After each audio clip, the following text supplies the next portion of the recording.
Bonjour à toutes et à tous et bienvenue pour cette nouvelle émission du Money Time. Aujourd'hui, on va parler des Bleus, puisque évidemment, il y a eu ce rassemblement, cette trêve internationale très très compliquée pour nos Bleus. On va dire que c'est une trêve pas oubliée, mais presque, parce que clairement, on s'est ennuyé durant cette trêve internationale.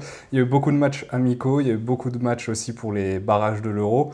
On va débriefer un petit peu tout ça. On va surtout centrer cette émission sur les Bleus et sur ces deux matchs, Allemagne et le Chili. Et puis on va se projeter vers la fin vers l'Euro 2024 en Allemagne, qui est dans quelques mois, là, 2 mois et demi à peine. Donc ça approche à grands pas, il ne restera plus qu'un seul rassemblement. C'est celui où il y aura la liste définitive pour l'Euro. Donc ce sera au mois de juin, match de préparation. Sinon, c'était les derniers, on va dire, matchs pour tester un petit peu des nouveaux joueurs, enfin, tester tous les joueurs au final. Pour parler de cette trêve internationale, on a Martin. Salut Martin. Salut Coco, salut tout le monde. Et on a Elliot. Salut Elliot. Salut Coco, salut Martin, salut à tous. On va sans plus tarder commencer par débriefer les deux matchs des Bleus. Donc il y a eu ce premier match samedi contre l'Allemagne, un match très décevant. Je ne sais même pas si on peut dire un match. En réalité, il n'y a pas eu, il y a pas eu du tout de combat entre les deux équipes. Victoire 2-0 des Allemands, but de Florian Wirtz dès les premières secondes de jeu, 7 secondes si je ne me trompe pas. Ouais, c'est ça. C'est hallucinant. C'est le but le plus rapide qu'ont pris les Bleus dans l'histoire. Et puis 2-0, but de Kai Havertz après une humiliation de la part de Musiala sur Brice Samba et toute la défense. Et puis il y a eu ce match, un petit réveil. Je dis petit parce que les Bleus étaient quand même menés au bout de 5 minutes de jeu par le Chili, mais ont tout de même gagné 3 buts à 2 avec un grand Kolo Muani. C'est pas tous les jours qu'on peut dire ça, mais là il faut le souligner. Auteur d'un but et d'une passe D, Fofana a marqué également, et Olivier Giroud. De l'autre côté, c'est Nunez et Osorio. À l'issue de ce rassemblement, il n'y a pas grand-chose à retenir. Et justement, on va en parler. Martin, peut-on parler d'un rassemblement raté ou même plus globalement, qu'est-ce qu'il faut retenir de ce rassemblement? Raté, oui, forcément, parce que le non-match de samedi contre l'Allemagne est inquiétant. Et on attendait une réaction assez forte sur le match d'hier soir contre le Chili. Et tu prends ce but très rapidement dès les premières minutes de jeu, donc ça peut plomber cette dynamique. Décevant et puis peut-être un peu inquiétant parce qu'on voit que sans le Griezmann et avec l'absence de notre numéro 7 habituel, c'est pas la même équipe de France, hein. Quand tu regardes les derniers matchs qu'on avait pu voir, notamment à la Coupe du Monde ou même les derniers matchs amicaux, qui étaient même de là déjà, on voyait des signes un peu inquiétants. Là, sans Griezmann, c'est criant et ça fait peur. Ça fait peur parce que si l'équipe de France est dépendante d'un joueur comme ça peut être difficile pour un euro qui sera compliqué avec beaucoup plus de concurrence, je pense. Et ouais, ce rassemblement n'est pas du tout rassurant. On va en parler plus en détail de Griezmann juste après. Elliot, qu'est-ce que tu as envie de retenir dans ce rassemblement? Franchement, on va pas retenir grand-chose du rassemblement en soi, parce que bon, forcément, un match contre l'Allemagne où là, on n'a pas vu une seule réaction de la France malgré les deux buts pris, surtout quand on se prend un but au bout de 7 secondes, on se dit que forcément la mi-temps, ça va se réveiller d'un coup, parce que bon, en 7 secondes, il reste quand même 45 minutes de jeu. Donc il y avait le temps, mais on n'a pas vu une seule bonne occasion d'équipe de France. C'était souvent, même quand la balle était au point de pénalty, on arrivait à tirer au-dessus. Mais ouais, au final, je retiens pas grand-chose. Ce que je retiens, c'est surtout qu'il y a vraiment un problème, je pense, dans peut-être pas le mental, mais dans le fait qu'il n'y a pas cette figure qu'il y avait, genre on va dire 4-5 ans avant, où on avait beaucoup de joueurs âgés de plus de 30 ans. Et là, avec une équipe aussi jeune, bah, du coup, des fois, quand l'équipe touche un peu le fond, bah, en fait, c'est compliqué d'un coup de sortir quelqu'un du lot. Est-ce que tu as envie de... Est-ce que tu peux, toi, dire que c'est un rassemblement raté de la part des Bleus ou c'est trop fort? Ah non, si, pour moi, c'est raté. C'est raté dans le sens où, en fait, quand tu es à 2-3 mois de l'euro, quand même, un rassemblement, il faut quand même se mettre en confiance, faut voir des premières bases pour préparer la compétition. Là, si les premières bases, c'est se prendre un but au bout de, forcément, dans les 5 premières minutes, et de galérer contre deux équipes qui n'étaient pas en bonne forme depuis la fin de la Coupe du Monde, c'est quand même compliqué. Après, bien sûr, faut pas tout jeter parce qu'on a vu contre le Chili qu'il y avait quand même de bonnes choses, même si c'était très difficile. Mais quand même, non, c'est raté parce que forcément, là, la dernière image qu'on a de l'équipe de France avant l'Euro, c'est quand même que c'est très difficile dans le jeu. Oui, pour comparer un petit peu ce que tu as dit, Elliot, c'est pas... Enfin, moi, je pense que c'est pas non plus très très inquiétant pour cet Euro, parce que si on se rappelle bien de 2018, la préparation était, on peut le dire, médiocre. Il y a eu cette défaite face à la Colombie en mars, justement. Ça avait fait une défaite, une victoire au mois de mars. C'était exactement pareil, avec un match contre la Colombie où jamais l'équipe de France doit livrer une telle prestation. Bref.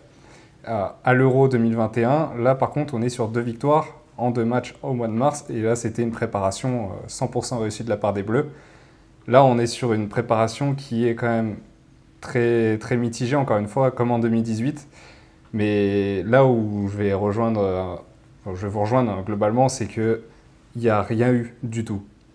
C'est-à-dire que autant je vais parler de 2018, mais 2018, il y a eu 3-2 contre la Colombie. Il y a même eu, il y a eu 2 buts quand même. Et puis, ça jouait.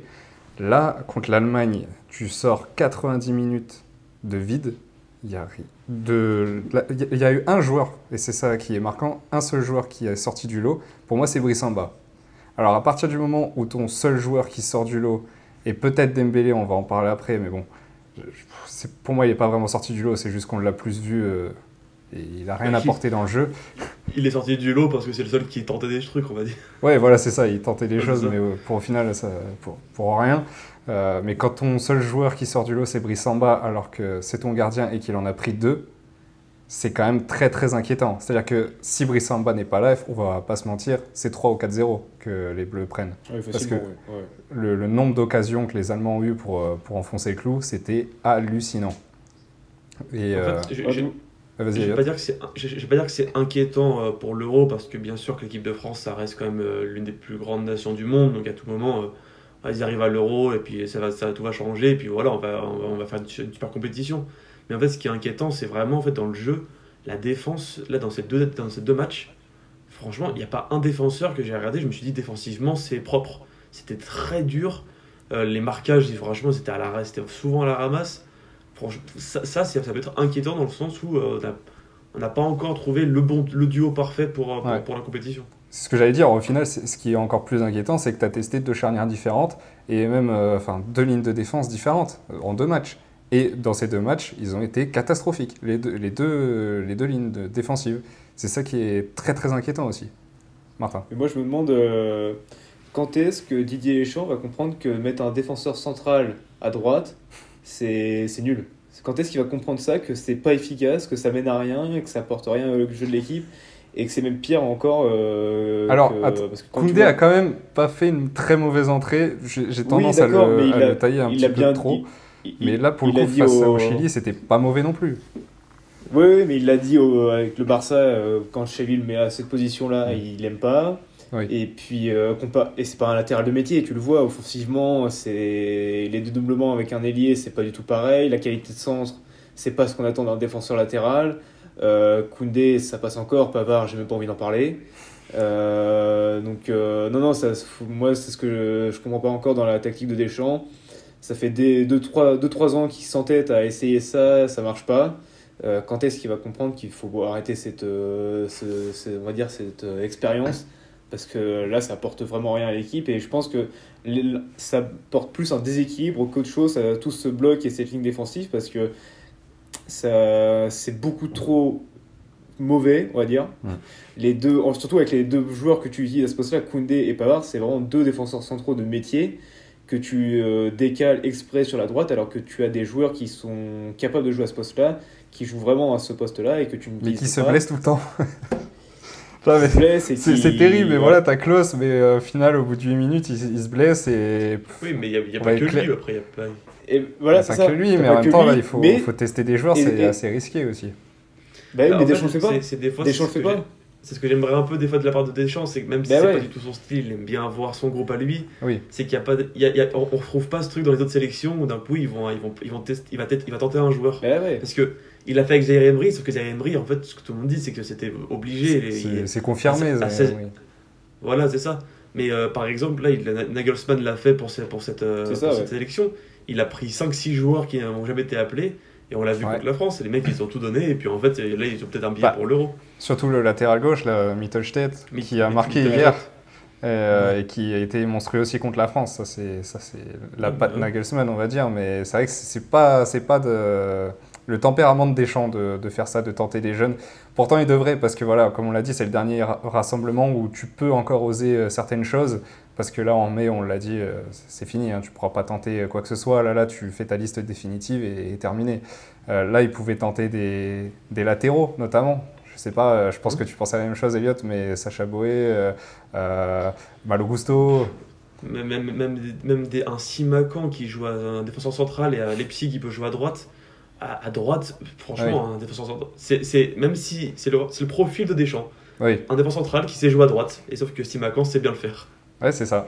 Et après, juste pour faire une petite transition sur le deuxième sujet, mais pour moi, il n'y a pas eu que la défense qui a été un petit peu catastrophique. Je trouve que le milieu de terrain aussi a coulé. Néant. Parce que autant en attaque face au Chili, ça s'est plutôt bien passé, à part Mbappé, parce que Mbappé a été inexistant. Grâce à un grand Colomboigny. Grâce à un grand Colomboigny, mais l'attaque a quand même fonctionné avec Giroud et Colomboigny, on va dire. Autant au milieu de terrain, l'Allemagne, Toni Kroos les a baladés un par un. Il revient en sélection, il les promène, clairement, en marchant. Hein. Je ne l'ai pas vu courir Toni Kroos une seule fois, mais pourtant, pour moi, c'est l'homme du match. Il a joué dans un fauteuil. Il a joué dans un fauteuil tout le long du match. Hein. Exactement, c'est le terme. Balle au pied, le milieu de l'Allemagne, c'était un niveau, mais c'était n'importe quoi. Franchement, il pouvait faire toutes les passes qu'il voulait, c'était forcément limite une occasion de but. Mais bien sûr, et même, j'ai envie de dire, face au Chili. Face au Chili aussi, c'est pas non plus exceptionnel le milieu de terrain. Et du coup, ils ont réussi à se balader, les Chiliens, ils ont fait de nombreuses transversales et il n'y a jamais eu de pressing sur ça. Ils ont pu utiliser toute la largeur du terrain, il n'y a jamais eu un seul joueur qui s'est dit il y a peut-être un problème là de comment. Bref, c'est. Et pourtant, tu as quand même des joueurs assez solides comme Tchouaméni, Camavinga, Rabiot, mais peut-être qu'il en manquait un et on l'avait un petit peu évoqué avant le rassemblement. Enfin, tout le monde l'avait évoqué avant le rassemblement. C'était forcément la perte d'Antoine Griezmann qui était forfait pour les 2 matchs. Là, il va revenir avec l'Atlético, donc c'est bon signe aussi pour les Bleus en vue de l'Euro. Mais voilà, on a vu que l'équipe de France, sans Griezmann au milieu de terrain, on a l'impression qu'ils étaient complètement perdus. Alors peut-être que c'était un manque d'envie générale, parce que déjà, ça fuitait en interne que les joueurs ne voulaient pas faire le match contre le Chili avant le rassemblement. C'est-à-dire qu'ils auraient préféré se préparer pour leurs échéances en club, notamment les Parisiens avec le Classico. Donc déjà, le match contre le Chili n'était pas très bien passé en interne. Là, on l'a clairement vu que ce n'était pas que contre le Chili. Là, il y avait l'Allemagne qui est quand même ton plus gros test avant l'Euro. C'est quand même le pays hôte. Il n'y a rien qui a suivi. Physiquement et mentalement, c'était le néant. Bref, tout ça pour revenir au fait que Griezmann n'était pas là durant ce rassemblement. Est-ce que les Bleus, finalement, sont Griezmann dépendants, j'ai envie de dire, c'est-à-dire qu'ils ne peuvent pas jouer sans leur numéro 7, Martin? Avec les matchs qu'on a vus là, je pourrais dire oui. Mais pareil, je vais revenir encore un peu avec la tactique de Deschamps. Ce qui pose problème, c'est que quand tu es dans le groupe de Deschamps, tu te dis bon bah c'est bon, ma place est assurée parce que tu sais que Deschamps ne veut pas changer de groupe. Tu n'auras jamais de concurrence en fait. Jamais Deschamps va se dire tiens, il y a un joueur qui sort du lot dans le championnat, je peux essayer de l'intégrer à mon groupe et en faire sortir un pour tester. Les mecs ils savent déjà avant le rassemblement qu'ils vont être appelés. Donc forcément ils arrivent avec moins de motivation, ils se disent bon bah, c'est bon, j'ai pas besoin de prouver, j'ai pas besoin de faire d'efforts, je sais que je vais être appelé au prochain rassemblement. Donc le fait que Deschamps veut garder à chaque fois son groupe, moi je trouve que c'est un manque de concurrence au sein du groupe et ça incite les joueurs à jouer plus tranquillement, à pas forcer leur jeu et leur talent, alors qu'on l'a vu pendant la Coupe du Monde, un Tchouaméni, Rabiot, ça marchait parfaitement bien, même s'il y avait Griezmann avec eux, mais on voyait que physiquement et mentalement ils étaient présents, ils étaient à fond. Là sur ce rassemblement ils m'ont déçu, parce qu'ils savent très bien que même s'ils ratent ce rassemblement-là, bah dans tous les cas, même 100 €, au prochain rassemblement, ils vont être présents parce que Deschamps ne prend pas de risque en changeant de joueur. Quoi. Mais pour revenir à la question, oui, je trouve que là, pour ce rassemblement-là, du coup, ça a encore plus montré le fait que la France était dépendante de Griezmann, qui a su être le fer de lance de l'équipe de France et le maître à jouer de cette équipe. Et Elliot, est-ce que tu penses justement que l'équipe de France ne peut pas jouer sans Griezmann? Je vais dire non parce que c'est ce que j'espère. J'espère quand même qu'on n'est pas à un stade où s'il y a un joueur qui est plus là d'un coup, on va commencer à galérer tous nos matchs. On a l'impression d'entendre un petit club de Ligue 1 quand même en disant ça.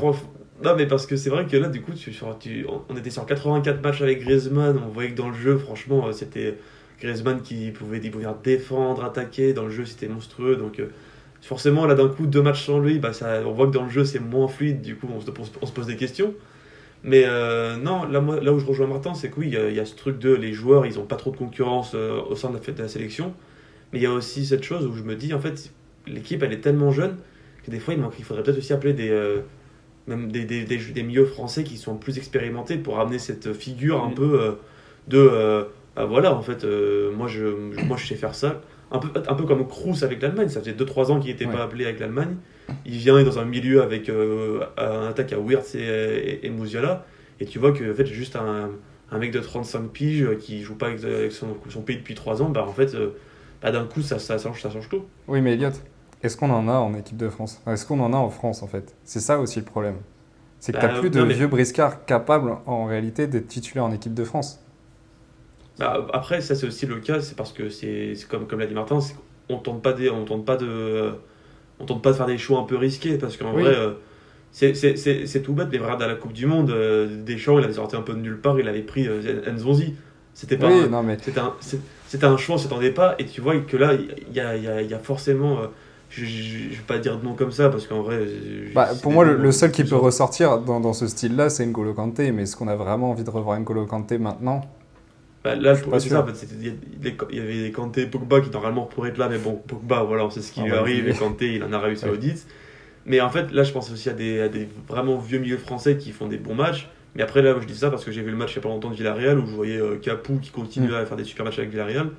C'est pas, bien sûr qu'on va pas appeler Capou pour l'Euro, mais en fait, c'est un joueur de ce profil-là qui vient, et en fait, qui aussi... en fait, il y a un peu de maturité dans le groupe, parce qu'en fait, c'est quand même un groupe très jeune. Au milieu, notre joueur le plus vieux, c'est quand même Adrien Rabiot. Mais oui, après, bon, Griezmann, en fait, c'est aussi très compliqué de remplacer un Griezmann. C'est un joueur... il y en a pas deux des comme ça. Après, je sais pas, hein, mais ce que je pense, c'est que c'était un peu trop facile de la part des Bleus, parce que là on a vu pas mal d'interviews de Didier Deschamps, des joueurs qui étaient là déjà avant le rassemblement en train de dire que sans Griezmann ça allait pas être la même chose, que un joueur comme ça est irremplaçable. On l'a encore vu après le match contre l'Allemagne, le match contre le Chili, surtout après la défaite contre l'Allemagne où je crois que c'est Tchouaméni qui redit encore une fois Griezmann est irremplaçable, etc. J'ai eu l'impression qu'en fait ils avaient cette phrase-là en tête et que c'était tellement facile de ressortir à chaque fois ça. Donc tu fais une mauvaise performance, il faut forcément remettre ça sur le dos de Griezmann parce qu'il n'est pas là. Je ne sais pas ce que vous pensez de ça, mais j'ai trouvé ça hallucinant aussi. Ce qui est compliqué, c'est que depuis le paquet d'années qu'il a, ça fait 10 ans qu'il est en équipe de France, Griezmann, c'est le leader technique, c'est le mec qui a la plus de grinta dans cette équipe. Tu le vois, c'est un mec qui est capable de mobiliser tous ses coéquipiers autour de lui pour faire les efforts. Quand tu vois un Griezmann qui fait des allers-retours censés sur le terrain, qui est partout devant, derrière, ça donne envie de le suivre et de tout donner sur le terrain. Et c'est vrai que le fait que ce mec qui a un mental pareil et cette grinta-là n'est pas là, des joueurs qui ont l'habitude de jouer avec lui, Tchouaméni, depuis qu'il est en équipe de France, il a l'habitude de jouer avec Griezmann, Rabiot pareil. Depuis qu'il est plus là, voilà, ils sont un peu perdus, tu le sens sur le terrain. Ils n'ont pas cette même cohésion, ils n'arrivent pas à se retrouver. Et donc, ouais, c'est inquiétant. Moi, je pense que c'est inquiétant parce que si l'équipe de France doit s'appuyer sur un Griezmann, sachant qu'il n'a pas encore de nombreuses années encore devant lui, on peut se poser des questions. Griezmann, en plus, il a cette figure en dehors et sur le terrain, parce qu'en dehors, il est quand même toujours là pour l'ambiance, il s'entend bien avec toute l'équipe. Mais après, bon, j'ai envie aussi souligner quelque chose, c'est quand même que l'équipe de France, on va dire que là, cette préparation, en fait, il y avait aussi beaucoup de polémiques, en fait, au même moment où il y a eu, même si normalement les joueurs devraient passer un peu au-dessus, final, Mbappé, sa première conférence de presse, ça lui parle que de son départ au Real Madrid et de la pression. En vrai, c'est comme ça, on pourrait croire que c'est rien, mais c'est aussi, vu les matchs de Mbappé là, contre l'Allemagne et contre le Chili, est-ce que des fois ça peut avoir un ras-le-bol des fois qu'on lui pose toujours les mêmes questions.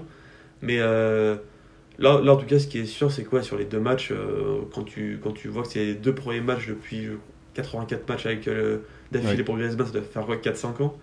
Mais là, du coup, d'un coup, deux matchs sans lui, on voit que dans le jeu, c'est un peu fragile, donc forcément, on se pose beaucoup de questions. Après, bon, j'ai envie d'espérer quand même que c'est pas juste parce que Griezmann n'est pas là que d'un coup, la France n'a rien du mal à jouer.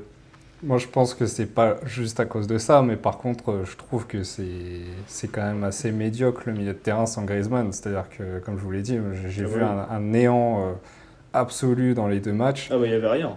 Il y a eu C'est juste pas eu cette- Fofana qui est sorti Il y a du pas lot. cette- en voilà. fait, il y a pas cette technique balle au pied C'est ça.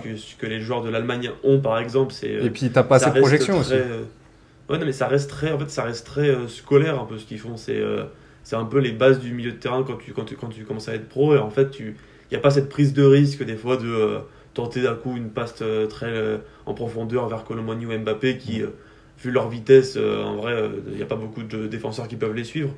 Mais c'est vrai que en fait, ça manque de prise de risque de la part du milieu de terrain, mais aussi de toute façon un peu toute l'équipe de toute façon. Bah, est-ce que ce serait pas un peu la patte Deschamps en fait? Tout simplement. Moi je reviens toujours à Deschamps. Hein. Moi je pense que c'est lui qui est l'auteur de ça. C'est un jeu très, comme tu l'as dit, très scolaire. On fait tourner et puis on voit si quelqu'un est on peut balancer devant et puis voilà. J'ai envie de dire, c'est ça C'est depuis très- 2012, 2013, c'est quand il a pris l'équipe. Ah ouais, c'est tristouné hein, les matchs de l'équipe de France. Hein. Quand t'as pas un joueur de folie qui te fait cette étincelle ou un mec qui est capable de déclencher quelque chose de propre et amener tout le monde avec lui, c'est compliqué. Hein. Ouais. Puis j'ai envie de te Là, on dire. a vu aussi Vas-y, Elliot. là, on a vu aussi qu'il y avait quelques différences. Et, en fait, c'est aussi, par exemple, qu'on avait un 9 qui était un peu plus technique parce que, bien sûr, que Giroud, quand tu lui fais une passe, il peut très bien te la remettre. Par contre, Giroud, ça reste un attaquant qui va rester quand même bien dans la surface, qui attend qu'on lui dépose un centre. Mais quand tu voyais, par exemple, un joueur comme Benzema, bah, ils aiment bien décrocher, revenir vers le milieu de terrain. Et du coup, des fois, là aussi, ça pouvait créer des possibilités. Mais après, bon. C'est comme après voilà c'est le style de Deschamps et puis il est très efficace quand même depuis qu'il est là on a fait quand même beaucoup Oui. de finales. Il est très là, je efficace, pense qu'on mais mais je là, te on voit vois. ses limites. Vas-y, Martin. Là, on voit ses limites, du coup, justement. S'il n'a pas son taulier, on va dire son gars sûr, sur qui il peut compter, et son joueur phare, qui était Griezmann depuis pas mal de temps, ou même Pogba à un moment, qui pouvait prendre le relais ou quoi, bah, le jeu des champs, il y a pas grand-chose, au final, c'est tristouné, ouais. Mais dans tous les cas, oui, j'ai envie de te dire, ça a toujours été triste. Parce que là, c'est là où je vais te rejoindre, Martin, c'est qu'en fait, quand tu regardes tous les matchs amicaux, t'enlèves les compétitions internationales, du genre Euro, Coupe du Monde, Ligue des Nations, non, je peux la mettre dedans, de toute Ouais. façon. Euh, parce qu'à part celle où on gagne, la suivante, elle est médiocre. En vrai, quand tu regardes, c'est tout le temps catastrophique. Tu t'ennuies devant l'équipe de France, on va être honnête. Et ouais. T'as rien. Alors que pourtant, t'as des matchs qui sont, je sais pas, qui sont incroyables. Des affiches, tu te dis, voilà, un France-Allemagne. France-Allemagne, pour rien au monde, t'as envie de rater un France-Allemagne. C'est extraordinaire. Et pourtant, t'es déçu parce qu'il se passe rien. Et c'est quand même fou d'en arriver là. Ça a toujours été comme ça avec Didier Deschamps, on va pas se mentir. Mais le fait qu'il soit toujours là, bah, c'est parce qu'il a toujours eu. Il a sa Coupe du Mais Monde. les Et- résultats ont suivi, quoi. Donc, Les résultats ont suivi, il y a juste eu l'Euro 2021 qui a été raté, mais sinon ça a toujours été très bon avec Didier Deschamps en compétition. Mais c'est sûr que derrière, on s'ennuie totalement, on va pas se mentir. Bah, là c'est sûr que pour le coup là où je vous rejoins c'est quand on affronte l'Allemagne et le Chili qui bon l'Allemagne depuis la Coupe du Monde elle avait fait que seulement une victoire, c'était contre la France. Et le Chili, pareil, ils étaient sur, je crois, 2 victoires, une avant nous contre l'Albanie et une autre un peu contre une équipe un peu médiocre d'Amérique du Sud. Donc c'est quand même deux équipes qui n'étaient pas en confiance du tout, qui pour d'un coup contre la France, qui était invaincue, etc. Tu vois qu'on fait limite jeu égal face à deux équipes comme ça, après oui voilà, c'est le style des champs, c'est efficace en compétition, mais bon, quand tu as un match amical, bah, des fois tu as vraiment envie de changer de chaîne. Allez, on va passer maintenant au top et flop de ce rassemblement. ouais, les trucs à dire. Je pense qu'il y a beaucoup de choses à dire. Il y a quand même des tops, à mon avis, mais il y a surtout beaucoup de flops. On va commencer avec les tiens. Martin, on va commencer avec les tops, évidemment. Qui t'a le plus marqué, qui a le plus marqué de points dans ce rassemblement, Martin? Bon, le match de l'Allemagne, je pense qu'on peut passer rapidement un top. Je sais même pas si on peut en citer dans ce match-là. À part, comme tu l'as dit, Brice Samba, mais bon, on sait que Mike Maignan sera numéro 1 à l'Euro. Moi, j'ai bien aimé le match de Kolo Muani, qui était pas mal critiqué ces derniers temps, mais il a su montrer là, que voilà, c'était un gars sur qui là, on pouvait compter, qui apporte quelque chose. Sur un bloc bas comme le Chili, j'aurais bien aimé le voir contre l'Allemagne aussi. Parce que voilà, ça a été vraiment pas mal. Il a apporté quelque chose par rapport à samedi soir. Youssouf Fofana, qui a apporté un peu de percussion, de dynamisme dans ce milieu de terrain, comme tu l'as dit, qui était néant, sans âme. Je trouve que c'est lui qui est ressorti du lot, qui a montré quelque chose d'intéressant. Bon, il y a son but, certes, mais même dans l'impact physique, il a apporté quelque chose. Et en troisième, je sais plus ce que j'avais mis. T'as mis Dembélé. Je sais plus. Dembélé, oui, Ouais. Dembélé, voilà, pour son match contre l'équipe d'Allemagne, parce que c'était le seul qui a su apporter quelque chose dans un match où rien n'a souri à l'équipe de France, où personne n'a rien réussi à part 2-3 passes. Lui a tenté et a provoqué 2-3 actions, peut-être les seules de l'équipe de France. Donc voilà, mes 3 tops. On va réagir forcément à tes tops. On va commencer par Kolo Muani. Je pense que c'est évident pour tout le monde. Elliot, toi, tu l'avais pas mis dans tes tops, il me semble. Non, je l'avais pas mis, mais en fait, je l'avais pas mis parce que je me suis dit, forcément, il y en a un de vous deux qui allait en Oui. parler. Parce que, bon, après, vu le match d'hier qu'il a fait, bon, compliqué de pas mettre dans les tops. C'était moins compliqué pour lui au PSG. Et là, d'un coup, on le met contre le Chili. C'est limite grâce à lui, en fait, tout simplement qu'on gagne. Ouais, parce oui. que, bon, Il porte l'équipe. Hein. sur le but de Giroud, il fait une super action. Puis même, Ouais. franchement, rien à dire sur lui. Après, bon, c'est Giroud et lui qui sont un peu fautifs sur le deuxième but. Mais après, non, super match de Kolo Muani. Et après, bon, là, je veux vous rejoindre. Moi, il était dans mes tops, Kolo Muani, évidemment, parce que pour moi, c'est le joueur qu'on retient de ce rassemblement. Mais ce qui est dommage, c'est qu'il ne sera pas titulaire. Et c'est ça qui est fou, c'est de se dire qu'en fait, Deschamps, tu peux faire une prestation pareille. Il a déjà son 11. Et son 11, c'est qui? C'est soit Dembélé, soit Coman. Et dans la hiérarchie, il sera en dessous encore de Coman. Parce que là, il ne sera pas en neuf. Comme là, dernièrement, il n'arrête pas de jouer sur les côtés. Donc, il n'aura pas sa place en tant que neuf. Après, Coman, il faut voir comment il va revenir parce que là, il est blessé. Mais il revient d'ici quelques temps. Là, il est déjà de retour. Oui, non, bien sûr, mais on ne sait jamais. Une blessure, d'un coup, tu peux revenir et en fait, tu te reblesses juste après. Il faut toujours faire gaffe. Là, on a vu qu'on a quand même eu, en parlant de blessures, on a eu 2 blessés là, au match contre le Chili. Ouais. Faut faire attention là, à venir. Mais tu dis qu'il y a quand même derrière encore Dembélé. Et dans la hiérarchie, tu sais que Kolo Muani, malgré tout, il reste 3e derrière ces deux-là. Et j'en parle pas de Mbappé qui est indétrônable, mais c'est ça qui est dommage. C'est-à-dire qu'on a vu un vrai Kolo Muani, le Kolo Muani qui était à Francfort, celui qui était fulgurant, un peu celui de la fou. Coupe du Monde. Hein.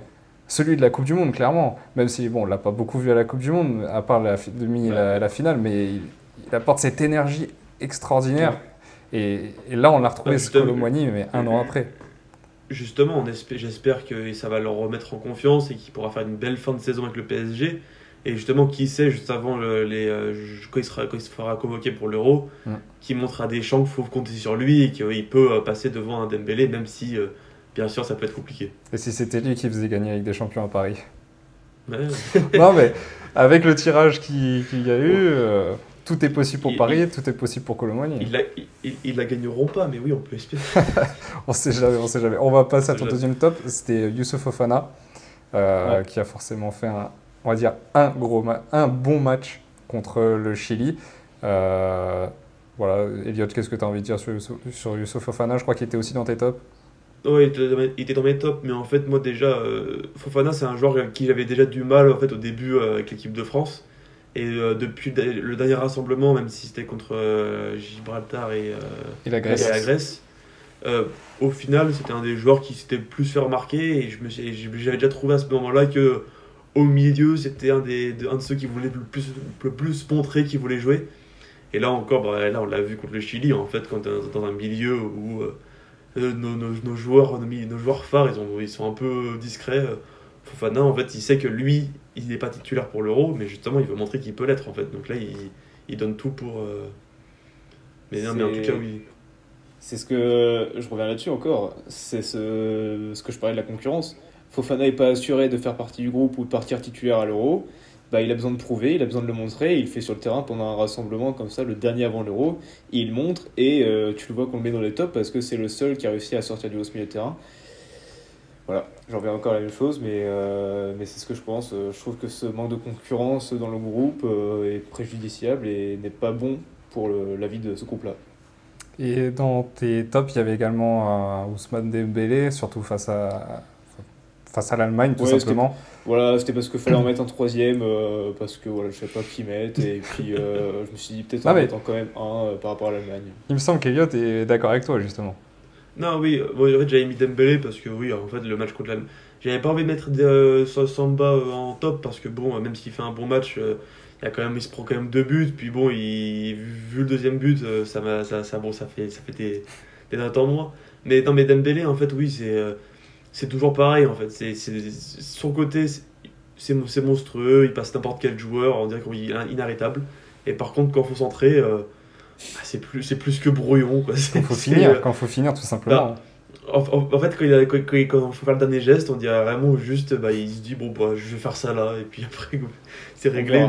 Mais c'est dommage parce que, et c'est là où j'ai taillé encore Dembélé, je suis désolé, mais pour moi, je le mettrais, pour l'instant, il me fait jamais taire, c'est-à-dire que pour moi, je le mettrai jamais dans mes tops. C'est-à-dire que c'est un joueur qui a un tel potentiel, c'est-à-dire que vraiment, il est parti avec le même niveau au départ qu'Mbappé. Et on voit plusieurs années après où il en est arrivé. C'est-à-dire qu'il n'a jamais évolué sur sa finition. Il n'arrive pas à finir ses actions, que ce soit par des centres ratés, des frappes qui partent à je ne sais où, des frappes de débutants. Enfin, c'est ça depuis Rennes, même Dortmund, c'était aussi ça. Là, avec le Barça, c'était pareil. Paris, Paris, ça a bien commencé, mais au final, je crois qu'il a un seul but cette saison en Ligue 1. Ouais. C'est clairement une preuve. Il n'y a pas de finition chez Dembélé. Alors, forcément, quand tu as un Giroud derrière, ça peut de temps en temps marcher, parce que Giroud, c'est un pur finisseur. Mais clairement, pour moi, c'est pas suffisant de la part de Dembélé. C'est pas suffisant pour le garder dans le 11. Ok, il peut t'apporter quelque chose, il t'apporte du peps. Mais si derrière, t'en fais rien... Pour moi, ça n'a aucun sens, aucune utilité. C'est ça qui est dommage avec Dembélé. Déjà, le mec, il sait même pas s'il est droitier ou gaucher. Donc, à ce moment-là, faut se poser des questions. Non, mais c'est quand même triste d'avoir un tel joueur et de derrière ne rien pouvoir en faire. Moi, ce que je trouve fou, c'est qu'en fait, même si là, où je l'ai mis dans les tops, c'est quand même plusieurs années où ça reste quand même très moyen Dembélé. Mais oui. Et là, comme on le dit depuis tout à l'heure, en fait, il n'y a pas eu un seul moment où Deschamps s'est dit, je vais peut-être essayer de convoquer quelqu'un d'autre sur l'aile. Rappelez-vous, à la Coupe du Monde. À la Coupe du Monde, il se fait déclasser. C'est toujours les mêmes noms, et au final, c'est toujours les mêmes noms qui sortent pour les ailes. Mais au final, franchement, ça fait quand même un moment qu'en équipe de France, on n'a pas vu un seul ailier qui fait au moins 5 bons matchs de suite. Si, il y avait Matuidi pendant la Coupe du Monde 2018. Et puis bien sûr, je mets de côté Mbappé, parce que Mbappé, on n'est pas Mbappé, il a un rôle de 9, de 10, de 7, il est un petit peu partout, c'est vrai que c'est pas le pur ailier. On va passer à tes tops, Eliott. Parce qu'en plus de Fofana et Dembélé, t'en avais un troisième, il me semble. Ouais, j'avais décidé de mettre Théo Hernandez, parce que même si forcément ça n'a pas été la grande folie de Théo Hernandez, j'ai trouvé que contre le Chili, il a quand même fait un très très bon match. Et en fait, on parlait de Griezmann dépendant, moi je trouve qu'on est sur le côté gauche, on est Théo Hernandez dépendant. Et quand on peut mettre n'importe quel joueur sur le côté à sa place, et je trouve que ça n'a pas du tout le même impact. Lui, il fait des courses à 35 km/h pendant 90 minutes. Et même si on en demande toujours un peu plus, moi je trouve qu'en tout cas c'est efficace. Et il a encore prouvé une fois qu'il n'y avait pas vraiment c'était pas possible de le remplacer. Martin? On va encore dire que je cible Deschamps, mais il nous fait encore la même pito de la même mixture à gauche qu'à droite. il va nous mettre Lucas Hernandez qui joue habituellement en défenseur central et il va le mettre à gauche. Ouais. Forcément, quand tu joues dans un système à 4 défenseurs et que tu comptes sur tes défenseurs latéraux pour apporter quelque chose en plus devant et que tu nous colles des défenseurs centraux, bah forcément tu vas rien avoir dans le jeu. On le voit avec Théo Hernandez qui est un pur latéral. Bah oui, comme l'a dit Elliott, il te fait des courses, il sait centrer. Son frère Lucas Hernandez, c'est un guerrier, c'est un bonhomme qui sait jouer le défenseur central. Il a dépanné pendant la Coupe du Monde 2018, mais parce qu'on avait vraiment personne, c'était le néant derrière lui et il a su dépanner. Mais on voit bien avec sa saison au PSG que même au début de saison, quand il était à gauche, bah ça allait pas. Et il est bien meilleur dans l'axe et il faut arrêter de vouloir forcer avec des défenseurs centraux que tu mets sur les côtés parce que tu penses que tu n'as personne, alors que tu as un vivier de jeunes joueurs derrière qui poussent. Et tu les prends même pas, donc ça te pèse sur le cœur en tout cas, ça te pèse sur le Non, mais après on va dire que je taille. Ah non, mais bien sûr, mais voilà, mais parce que quand tu regardes le vivier que tu as derrière, oui, bah, en même temps, si tu veux jamais les lancer, ça va jamais y arriver. Non, je veux dire, tu vois, Sacha Boey, Malo Gusto, on attend qu'ils soient lancés vraiment en équipe de France A, tu vois. En plus, pour le coup, c'est ça, c'est qu'en plus, c'est même pas comme si à ces postes-là, c'était vide chez les côtés des Français. On a quand même même si bien sûr que Boey et Gusto, je m'attends pas à ce qu'ils soient appropriés pour l'Euro. Oui, mais t'as quand même deux latéraux derrière qui attendent et qui jouent à Chelsea et au Bayern. Mais bien sûr, c'est ce que j'allais dire, c'est que par contre, on a quand même pas que ça. Il y a même Digne à Aston Villa qui reste quand même un. Tu prends un Digne pour jouer à gauche, même si c'est pas qui a forcément toujours. le joueur, alors, ça, je tiens à le souligner parce que vraiment, c'est le joueur que j'adorais quand il était en équipe de France, Lucas Digne. C'est le seul vraiment qui a jamais raté un seul match en équipe de France. C'est-à-dire qu'à chaque fois qu'il rentrait, à chaque fois qu'il était titulaire, il répondait présent. Je ne comprends pas pourquoi on ne peut pas le sélectionner aujourd'hui. Pourquoi il n'est pas sélectionné? Vous comprenez que moi j'ai mon groupe. Moi j'ai mon groupe, messieurs, et je n'ose pas changer. J'ai mes habitudes, j'ai mes joueurs qui mettent l'ambiance dans les vestiaires, et je ne vais pas le changer. Non, mais c'est vrai, c'est vrai. Ça sera déséquilibré. Excellent, Martin, excellent. Mais non, mais c'est clair en plus, c'est ça. C'est parce que vraiment, t'as l'impression que Deschamps, il veut juste un groupe. Martin, il va danser, Martin, quand Deschamps va quitter l'équipe de France. Oh oui, quand Zidane va débarquer. C'est une propagande. Non, tout le respect pour Deschamps, franchement, il m'a fait kiffer voilà, comme on dit tout à l'heure, sur les grandes compétitions, mais je comprends pas ses choix de vouloir rester cantonné quand il nous appelle le Adil Rami à la Coupe du Monde 2018. C'est quoi ça, franchement? À part faire le zouave dans les couloirs de l'hôtel. Oh, t'as des défenseurs centraux qui sont incroyables en compétition dans leur club et tu veux sortir Adil Rami. Non, franchement, faut arrêter de déconner à un moment donné, sérieux. Après, c'est bon, je ne vais même pas parler. On cherchait un ailier parce que Dembélé faisait pas de la folie. Il va et Nzonzi aussi, faut pas l'oublier. Il va le rappeler de sa retraite là. Ah non, mais c'est clair, il y en aura forcément un comme ça qui va débarquer pour l'Euro, comme chaque fois. Après, il est bon cette saison Thauvin en Serie A. Oui, il a avec Udinese, c'est ça, ouais. Ouf. Ouais, mais ne dis pas ça, après il serait capable de le rappeler. Ouais, c'est clair. Attends, non, c'est vrai que c'est dommage, c'est dommage parce que tu vois que moi je pense que c'est une des générations les plus talentueuses qu'on a en équipe de France et une des générations les plus talentueuses au niveau mondial. Quel pays peut se dire j'ai un vivier de talent aussi fort que l'équipe de France? T'en as pas beaucoup et tu te retrouves encore avec des Guendouzi qui remplacent Griezmann qui est forfait. Faut arrêter de déconner, sérieux, c'est pas possible, ça, c'est bon. C'est trop dommage, c'est du gâchis, c'est clair. On a Martin Riolo ici. On l'a réveillé. Mais c'est pas fini, c'est pas fini. Oui, c'est pas fini parce que là, on va passer aux choses qui fâchent. Vous n'êtes pas à l'abri de tout. On va passer aux choses qui fâchent, c'est ceux qui ont raté totalement leur rassemblement. Attends. Donc, dans ceux qui ont raté leur rassemblement, vous en avez choisi 3 chacun. Martin, je te laisse évidemment commencer et je pense qu'il y en a un que t'en as gros sur la patate. Bon, Pavard 2018, c'était bien. Après, il y a eu l'excuse, il est défenseur central, il peut pas jouer à droite. On le met défenseur central, il est bidon, il est encore plus nul. En fait, Pavard, tant qu'il n'est pas dans une défense à 3, il sait pas faire. Il a besoin de 2 gars qui sont à côté de lui pour lui apprendre et lui faire son boulot. Sinon, à part le balancer les ballons devant, il sait rien faire d'autre. Donc franchement, moi, Pavard, je peux plus. Franchement, je trouve que t'es tellement dur avec ça, mais je vais pas du tout être d'accord. À part le match contre l'Argentine en 2018, cite-moi un bon match qui t'a marqué de Pavard. Allemagne. En équipe de France. Allemagne où Allemagne. tu sais, il se fait marcher dessus, mais tout le match avant, Ah ben, tout le match moi, avant là, déjà il est excellent. j'ai jamais été autant allemand que quand Antonio Rüdiger nous a cassé Pavard pour le sortir. Là, franchement, j'ai été allemand, j'ai mis les couleurs noir, rouge, blanc, jaune. Non, mais- J'étais pro-allemand. Dans tous les cas, Ah, je non, pourrais, non, je franchement- pourrais pas te rejoindre sur Pavard. Pour moi, Pavard déjà mérite beaucoup plus qu'un Koundé à droite. Déjà, qu'on Oui, soit mais les clair deux et sont net. nuls. Oui, c'est sûr, c'est sûr. Mais parce que ça fait 5 ans qu'on le voit à ce poste-là. Non, mais Mais on... Pavard, ok, Pavard est très bon défenseur central, c'est son poste habituel, bon, on est d'accord. Non, arrête un peu. Ah, franchement, Moi, t'abuses. T'abuses parce qu'il est Il a très fait très beaucoup. bon avec l'Inter, et là en plus il fait une saison avec l'Inter. Oui, mais que- c'est vrai, c'est ce que je disais. Dans une défense à 3, quand t'as deux tauliers Oui. qui sont à côté de lui pour lui apprendre le boulot. C'est tout. Non. Arrête. Voilà. Donc, Mais quand tu le vois, deux tauliers, regarde, mais... Attends, qui est en défense centrale à côté de lui? C'est pas des tauliers non plus, faut pas à abuser. l'Inter, excuse-moi, Bastoni et De Vrij Serbie. ou à Serbie, c'est. Bastoni, des top c'est pas un players, taulier, faut alors, arrêter. À Serbie peut-être, mais bon. Bon, Bastoni, on- t'es gentil. Ouais. On va rester sur l'équipe de France. Mais le premier but contre l'Allemagne, le mec il est là, il regarde comme ça, il voit si quelqu'un va sortir, il se dit pas putain, il y a personne qui sort sur lui, je vais y aller. Non, il continue de regarder Wirtz les yeux grands ouverts en disant putain, c'est ouf, le mec il est super fort, il est beau, je le laisse tirer. Upamecano, Pour il moi, gère à le gauche, Le Koundé, premier il est but, perdu à Pavard droite est parce pas que non c'est plus son 100% fautif. Hein. Parce que t'as quand même Koundé qui derrière est en train de cueillir Oui, des mais voilà, pâquerettes, je ne sais justement, où. là.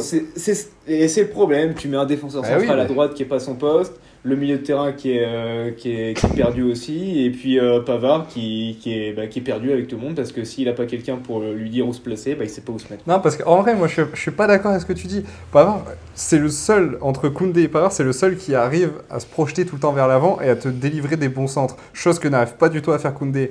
Pavard, c'est, pour moi, c'est, si tu dois en choisir un entre les deux, bon, forcément, c'est pas difficile de faire un choix entre les deux, mais Pavard Oui, c'est sûr, t'apporte mais bon, une solidité déjà défensive, parce que c'est un défenseur central de métier. Je sais que t'es pas d'accord avec ça, mais bon, je vais quand même te le dire. Oui, mais après, c'est vrai que choisir entre un mannequin et une charrue, c'est vrai que c'est compliqué, tu vois, c'est pas facile. Hein. Franchement, c'est. Franchement, je sais pas quoi. c'est très très dur. Une charrue, franchement, Riolo sort de Pavard... ce corps, Riolo. Non mais Pavard, tu peux pas dire ça. C'est-à-dire que... Non, il arrive déjà à avoir cette complémentarité toujours avec son milieu, son ailier droit en fait, où il arrive à déborder, à se dédoubler avec son milieu, chose que n'arrive pas à faire Koundé. Et ok, Pavard n'a pas été bon contre l'Allemagne, mais sors-moi un joueur qui a vraiment été bon contre l'Allemagne, il n'y en a aucun. On a Ah, ben, il y a personne. Non, mais tu vois, Après, mais vois, moi, Pavard, quand il était à Munich, à droite, c'était pas la folie, mais il faisait le job, tu vois. mais en il avait centrale, l'affinité. c'était bon. Oui, non, mais en tout cas, à droite, au final, il a fini, je crois, la saison avec 4-5 buts. Donc, en fait, c'est quand même un joueur, il a un bon pied droit et ça peut toujours servir. Par rapport à Koundé, que tu critiques Koundé sur son rapport offensif, je veux bien, mais là, je trouve que, là, avec Pavard, je sais que t'es bien énervé contre lui. Là, je trouve que tu l'as un peu trop, en tout cas. moi, il y a juste un truc que je veux rebondir sur Pavard. Il y a une image qui m'a marqué, c'était pendant la National League, là, il y a quelques années, quand on gagne contre la Belgique ou l'Espagne, je sais plus en finale. Il y a une L'Espagne. image qui me choque. Contre l'Espagne, ouais, merci. C'est Pogba qui engueule Pavard parce Oui. qu'il n'est pas foutu de faire un appel, un contre-appel. Il l'engueule pour le repositionner et lui apprendre son boulot. Et t'as Pavard qui est là, perdu en mode excuse-moi frérot, je sais pas ce que j'ai fait, j'étais perdu. Tu vois. C'est ce que je dis, tant que t'as pas un taulier à côté de lui ou un mec qui lui dit où se mettre, et ben, il est perdu sur un terrain. Et voilà. Bon, je vais arrêter d'en parler parce que je vais me lâcher, c'est pas bon. Allez, on va enchaîner, mais donne-moi ton deuxième flop du coup. Je sais même plus qui ça j'avais mis parce que j'ai tellement parlé de Ah Pavard. bah, je vais te les dire, du coup, Thuram et Mbappé. Voilà, bon, Thuram. Bon, alors. Thuram, on va comment ouvrir un dire débat et je pense qu'on va se rejoindre là-dessus. Mais vas-y. Pour moi, Thuram, c'est un faut que je sorte de Pavard. Oui. Pour moi, Thuram, c'est un attaquant qui ne sait jouer qu'avec un mec à côté de lui. Oui. Sur un côté, c'est pas bon. Dans l'axe tout seul, c'est pas bon. Faut que tu aies un mec qui soit capable de lui apporter appui, remise ou un mec plus technique que lui pour libérer de l'espace et qui puisse s'exprimer. Thuram contre l'Allemagne, c'était nul. 0, néant, ça n'a rien apporté. Même Giroud, en 2 minutes, a fait plus de choses et a plus tiré que lui. Tu veux que je t'avoue quelque chose? J'ai vu sa Vas-y. caméra isolée. Je te Vas-y. jure. Hein. J'ai suivi sa... Enfin, du coup, tu vois, j'ai fait un petit montage avec sa caméra isolée et du coup, j'ai regardé tout son match en accéléré. je te jure, un seul ballon. Genre, j'ai vu un seul vrai ballon. Une frappe qui est partie je ne sais où. Alors, Effrayant, non mais vraiment, et ses déplacements, il courait dans le vide. C'est-à-dire que la balle était à 50 mètres, il courait dans le vide, il s'arrêtait, il marchait, enfin, il n'y avait rien qui allait dans ses déplacements. contrairement à Pavard, Thuram, je l'aime bien. Je trouve qu'il a quelque chose. Au moins, lui, il a un peu de talent. Il sait faire quelque chose du ballon avec ses pieds. Je sais pas quel on le voit talent, à l'Inter. mais ok. On le voit à l'Inter, il fait une bonne saison. Tu vois, c'est un mec qui a déjà fait le doublé, passe décisive, but, il en est à plus de 10 les deux. Quand t'as un mec qui est confirmé à côté de lui, c'est pas mal. Mais tout seul Bon, dans enfin, l'axe, excuse-moi, s'il faut tous les jours un Lautaro Martinez pour qu'il se sorte un petit peu c'est le dans ses problème. matchs. C'est Mais le enfin, problème. c'est effrayant quand même. C'est pour ça. Oui, oui, je suis d'accord avec toi. C'est pour ça que tout seul en neuf, c'est encore pire. C'est même pas la peine. À la rigueur, en sortie de banc, en fin de match, quand t'as les mecs en face qui sont cramés, ça peut peut-être amener quelque chose. Mais titulaire comme ça dans l'axe. Typiquement, finale de Coupe du Monde. Il te fait une vraie finale de Coupe du Monde, mais parce qu'il rentre en cours de jeu. Parce qu'il rentre et puis parce qu'il a cette vélocité et cette capacité à t'apporter quelque chose en plus. Mais pour tenir le ballon, comme le jeu de l'équipe de France de Didier Deschamps repose que sur un mec que tu tires dessus pour après dévier les ballons, c'est que ça. Giroud le fait très bien, mais Thuram ne sait pas le faire. Donc non, Thuram en équipe de France en tant que seule pointe de l'attaque, c'est pas bon non plus. Je suis pas fan. Je suis vraiment pas fan. Enfin, moi je te rejoins complètement. On va juste accélérer un petit peu, mais passer à Mbappé parce que je pense qu'on a aussi pas mal de choses à dire. Et Mbappé, bah voilà, t'es capitaine de l'équipe de France. Là, on a l'impression que ça le saoulait d'être là, ça le faisait chier vraiment de jouer ces deux matchs-là. Il n'avait pas envie. Il a fait 4 courses dans les 2 matchs, c'est tout. On n'a rien vu d'autre. Il a fait 2-3 gris-gris. Il a raté 2 ballons alors qu'il était tout seul dans la surface. C'est dommage parce que j'adore Mbappé, mais sur ce rassemblement-là, il m'a déçu. Je crois qu'il a désactivé dans ce rassemblement le bouton centre, passe. Ça n'existait pas. Ouais, il a tout débranché, tous les boutons. C'était petit pont, c'est tout. C'était, voilà, je joue à la baballe, je fais tourner un peu les jambes, et puis voilà. Tout à l'heure, on parlait de Griezmann, qui est un leader technique et un leader tout court sur le terrain. Mbappé, capitaine de l'équipe de France, n'apporte rien. Il n'a pas su mobiliser ses joueurs quand ça allait pas dans le match. Il n'a pas su influencer quelque chose et relancer le jeu de son équipe. Et donc pour moi, peut-être que c'est toutes les polémiques qu'on pouvait parler autour de lui, ça peut peut-être le déstabiliser, ce que je comprends. Mais quand tu es capitaine de l'équipe de France, tu dois un minimum respecter ce maillot et au moins faire semblant de vouloir faire quelque chose. Parce que là, il n'a rien fait du tout, il n'a même pas essayé. Elliot, un petit mot sur Mbappé? Non, mais après, bon, je suis d'accord avec Martin. En fait, c'est juste que quand t'as le brassard de capitaine, que t'es un joueur comme Mbappé, faut quand même, dans des matchs où t'es en difficulté comme ça, un peu plus se montrer. Peut-être un peu arrêter de vouloir tirer à chaque fois aux 30 mètres parce que bon, Mbappé, maintenant, ça fait depuis 8 ans, on le voit jouer et franchement, je pense que le nombre de buts en dehors de la surface, ça se compte sur une main. Mais non, mais en tout cas, ouais, c'est sûr que Mbappé, ouais, c'était pas un bon rassemblement pour lui. Donc, non, il avait pas envie d'être là. Il avait pas envie d'être là. Ouais, non, mais voilà. On va écouter. Vas-y, Elliot, termine. Non, juste pas grand chose à dire sur ses prestations. Franchement, il a rien fait. Bah justement, on va écouter Didier Deschamps qui était en conférence de presse après le match face au Chili et il a évoqué justement le cas Kylian Mbappé et son mauvais rassemblement. Pour lui, clairement, le mot c'est pas d'inquiétude, il sera là pour l'Euro. Kylian, évidemment, a cette capacité à être très souvent décisif. Quand il n'est pas à 2 matchs, on a l'impression qu'il n'a pas marqué pendant 3 mois. Ne vous inquiétez pas, dans les prochains matchs, il sera là. Et bon, lui, comme les autres joueurs, forcément, de par des échéances importantes, je peux comprendre qu'il se gère aussi un peu. Mais bon, je dois m'inquiéter aussi pour Kylian. Hein? Non, il a cette capacité de pouvoir faire la différence dans tous les matchs. Là, il a eu, contre l'Allemagne, il a eu une belle occasion de situation. Aujourd'hui, oui, il a eu une frappe, mais bon, il a eu peu de situations qu'il aurait pu bonifier. Oui, il sera là à l'Euro. Heureusement, c'est censé être le meilleur joueur du monde. Donc s'il n'est pas là à l'Euro, c'est quand même un peu inquiétant. Mais Après, je me doute bien que Deschamps va pas venir en conférence de presse et dire bon, Mbappé était nul pendant ces 2 matchs. Mais oui, bon, après, bon, c'est du Deschamps. Franchement, les conférences de presse de Deschamps, il dit souvent pas grand-chose. Non, mais après, il a quand même dit une phrase intéressante, que je trouve intéressante, c'est quand il n'est pas là quand il n'est pas décisif pendant 2 matchs, on a l'impression que c'est qu'il n'a pas marqué pendant 3 mois. C'est un peu vrai, parce qu'au final, oui, ça fait que là, c'est que 2 matchs, hein, c'est qu'un rassemblement. Mhm. Mais c'est vrai qu'on a l'impression qu'il est terminé depuis 3-4 mois, comme dit Deschamps. Mais en même temps, quand tu viens en conférence de presse avant le match, 2 fois en plus en conférence de presse, mais que tu viens la deuxième fois en disant je veux prendre mes responsabilités en tant que capitaine et que tu livres une prestation pareille face au Chili, oui, c'est un petit peu du foutage de gueule quand même.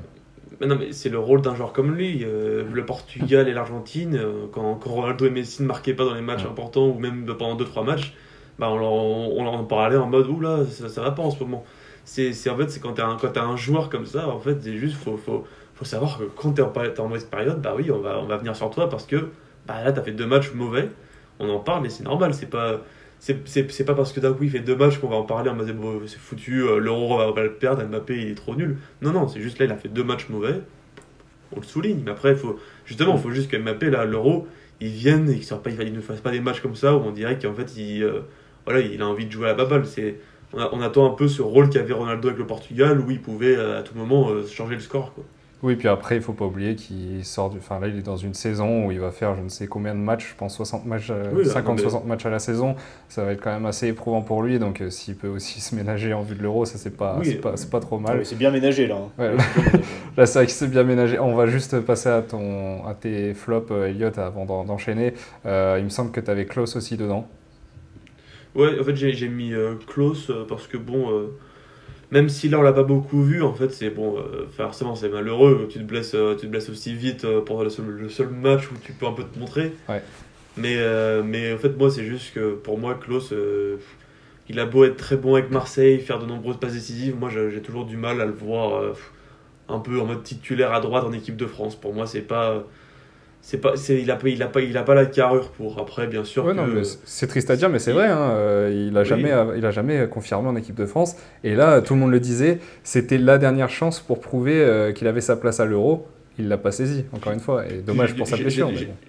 J'ai du mal à me dire qu'à Marseille, ça se plante son comportement et qu'en équipe de France, il soit super et que d'un coup.